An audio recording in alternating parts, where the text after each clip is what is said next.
It was a cracking day in Norway chess, and I'm going to show you a crashing game between Hikaru Nakamura playing white and Sergei Karjakin playing black. So USA against Russia. So far, Hikaru's tournament hasn't quite taken off. He's on 50%, and Karjakin having a bit of a rough time. Now, the opening is in English, and Karjakin has repeated his opening that he played against Caruana earlier in the tournament. If you remember, Caruana played there e3, and then we had bishop b4, and Fabiano won, well, a very nice game. But Nakamura played the g3, another very reliable move in this position, bishop b4. So this is very familiar. This line can become very sharp indeed. This was very popular in the, well, late 80s when Kasparov played it and won a couple of spectacular games, not least against Ivanchuk. So this pawn is on prise. So bishop takes a knight and the rook protects the pawn, and this is where things really blow open with this move f3. This was the move that Kasparov championed. And then there was this amazing move e3 played in World Championship between Kasparov and Karpov. And well, Nakamura has experience with this move against Aronian, and Karjakin has also played this move against Fiddler in the Candidates Tournament in 2016. But today, Karjakin took on f3. It's the other main move in this position. And then played d5. So the idea is actually to bring that queen into the game very quickly and swing it over to h3 and to trade off the bishops. And then black has very quick development with his pieces. But here is where white has to be creative. And of course, you don't bring your opponent's pieces into the game. d4 is the move that became very popular. And that Kasparov-Ivanchuk game I mentioned continued knight e4. And then there was this spectacular move from Kasparov, g4, an amazing move. It was a great game. But coming back to this position, the players were well prepared, of course, and Karjakin took on c4. And you might recall another fantastic game in this line between Caruana and Anand, again from the Moscow Candidates Tournament 2016, where Caruana won with queen c2. But instead of that, bishop g5 played by Nakamura. Now obviously with this pin, this is extremely dangerous for black. I mean, there's a threat already to just play a move like knight h4 and then damage the pawn. So therefore h6 is almost forced. Now Nakamura traded. And this position has been reached before in a game between Aronian and Anand, which was also very interesting actually. I remember commentating on that game from St. Louis in 2015. They went e4 and Anand managed to hold the balance, but it wasn't that clear, I have to say. In any case, Nakamura today played a new move. He played knight d2. Obviously preparation. The rook hits the queen. And, well, the knight looks at the pawn, but, well, there's a lot more going on in this position as well. And opens up the bishop's diagonal too. And here, so this is the first moment that Karjakin was on his own. And he made a mistake straight away. He should have played either queen g5 or queen g6, so the queen has to move. Let's have a quick look at queen g6. Well, if Nakamura plays as he did in the game, then this is somewhat different because the knight just steps back and guards some important squares here. And white obviously has compensation for the pawn, but black's pieces are far better placed in the game. We'll just compare and contrast with what happened in a moment. And queen g5 is also interesting here. But instead of one of those moves, Karjakin played queen e7, hitting the pawn, so e4. But this is already very, very dangerous for black. You'll notice that black doesn't have any pieces around his king. And that can spell trouble. Now, if white can simply take back this pawn, that's already very, very pleasant with this wonderful centre. But there's more to the position than that. You know, e5 is coming as well to, well, form a spearhead for an attack. My computer now suggests queen a3, hitting this, and then queen a6, which is so inhuman to put the queen way across the other side of the board. But looking a bit closer, there is something to it. Well, first of all, it holds the pawn. Very greedy indeed. But the knight can drop back to e7, and that means the queen does have influence across the board to the king side. So it's not completely stupid. It's just a very interesting maneuver, and well, for me, completely unexpected. And shows that sometimes machines can come up with some very original ideas. You know, we can learn from them. But instead of that, Karjakin played knight a5. So, well, as we say in England, knights on the rim are dim. Or, well, it's not a very poetic phrase. In German, it's much stronger. Springe am Rande bringt Kummer und Schande. Yeah, it's much stronger in German. In any case, what's it doing over here? Absolutely nothing, really. It's terrible square, and from this moment on, it's Hurricane Hikaru. He just goes for it on the king side, and there's very little that black can do here. Well, I mean, maybe the best option is to try and stir things up with c5. But Hikaru mentioned a very nice variation, actually. He was considering just keeping going. And then, well, if black could play rook d8, to put some pressure here, and with the idea of sacrificing the exchange, he might be in the game. However, there's a big drawback to this, and that is, after ditching the exchange, white has this very strong move, attacking the pawn and the knight. So this hapless knight at the side of the board, not only badly positioned, but it's actually en prise even. And black can save himself with this move, but white's attack is so strong here. This must be winning.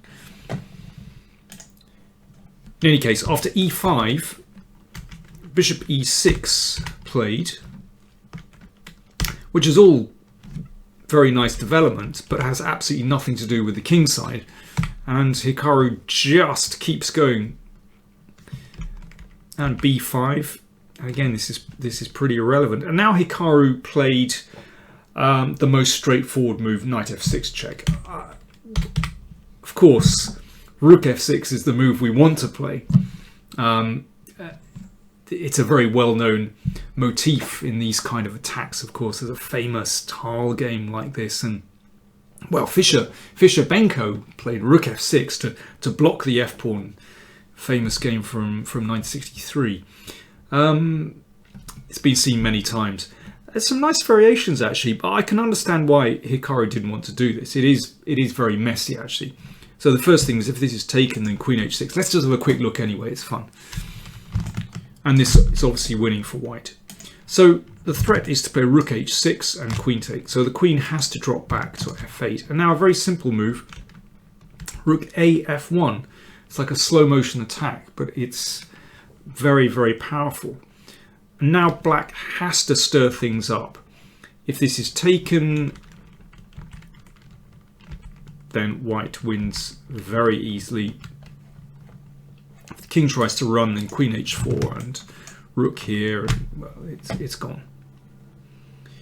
But if we come back to this position after rook f1, then b4 is interesting, but incredibly, White can just keep going here and wins in quite a slow motion way, actually. I mean, a game you'd never play like this if you had a good alternative. Incredibly, this move, bishop e4, wins. And it doesn't matter about this pawn. Let's just have a quick look. White is just winning the queen. If the queen goes back, then rook h8. And although this looks really very dangerous, in fact, you can take the queen and bring your own queen back. And there's going to be a check, and you're going to take that pawn. There we go. Computers are rather good at this kind of thing. In a game, you'd never calculate, 10 or 15 moves ahead in that way. You're going to look for something much simpler. And knight f6 is much simpler. First of all, if this is taken, well, white wins in a very similar way to the variations we've just been looking at. Like this, and bishop e4 with the idea of rook h7, winning the queen. So after knight f6, the king has to move. And now this one can be taken, but before taking the rook, Nakamura makes sure that he just gets through to the f7 square. So he plays d5 first. And if the bishop drops, then you can take on f7 with the rook. So this was taken, bishop takes, rook takes. Now, if knight takes rook, then there's queen c5 check, not so clear. But taking on the rook on e8 is much stronger. And now Nakamura just traded down into a winning endgame. He's the exchange up. Now black does have 2 pawns for this. But because black's king is so far away, then the pawns can't be supported. If the rook avoids the trade, then this rook goes in, and that starts to look desperate. So Karjakin traded. If you're the exchange up in an endgame, then trading rooks is the first step to victory. So this must be winning. But Hikaru said that he had his heart leapt at this moment because he saw a really strange tactic here. He was just thinking that rook e5 was winning. But then he noticed an amazing move, knight b3, and now it starts to get really tricky. Loads of interesting variations. But let me show you the main idea, and this is just like a study. If the knight is taken, rook takes. Now, of course, if the pawn pushes forward straight away, you take the pawn and then pick this one up. But black plays b4. And of course, if that's taken, then the pawn goes through. You can't stop it. So what about rook b5? Looks like it should win. But then black has a5. Beautiful move. There is a study exactly like this. If that's taken, then the pawn goes through. And if pawn takes pawn, you play a4. And once again, this one is going to go through. Very nice. But there is absolutely no need to get involved with that kind of mess. So instead of moving the rook off the back rank, of course, it's much sounder just to bring the king over, and then you can mop up all the pawns. So the game went like this. Still a few careful steps required. Knights are tricky creatures. And now if the pawn advances again, then actually the rook is in the perfect position. We don't touch that pawn, but we just play king e4, and we're ready to come in and take. And of course, if this pawn advances, rook here, or if it takes here, then you go a step over and take the pawn as well. So that's winning. Therefore, Karjakin just exchanged off pawns, but now the rook is just going to take all the pawns, and actually this is a very, very simple win. The knight can escape, but the final pawn is going to drop. Any moment. There we go. And this is really, really easy. By this stage, this is only fun for white to play, because the king arrives and now the pawns arrive, and it's just a case of squashing black, and the pawn is going to come to g6, and that really is the end. So a really convincing victory for Hikaru Nakamura, but well, the Russian Minister of Defense Karjakin, I'm afraid, had a really bad day there. He got caught out in the opening. I'm afraid he just wasn't very agile and didn't find a good defense at all. If you want to see other games in this line, then for example that game between Caruana and Anand from the Moscow candidates, then do check out the link in the video description and you can take a look at that game, one of my old recordings. And do take a look at Hikaru Nakamura's playlist as well, also in the video description, where, well, you'll find some more fantastic games from him. When it works for Hikaru, it does look spectacular, and you know he plays with such fight. He's such an interesting player. Well, that victory really leaves things wide open with just one game to play in Norway chess. We have 4 players sharing the lead. Carlsen only drew today. He drew against Mamedyarov, although he had some chances there. Wesley So drew, and Caruana beat Anand. Poor Vishy, I'm afraid, after winning yesterday, he went down today. And so that leaves Carlsen, So, Nakamura and Caruana all on 4 points, with Anand and Aronian half point behind on 3.5. Last round pairings, Carlsen has black against MVL. Caruana plays So, and Nakamura has black against Aronian, and Karjakin plays Anand. If there's a tie for first place, then there will be a blitz playoff. So we're guaranteed excitement in the last round tomorrow. Don't miss it.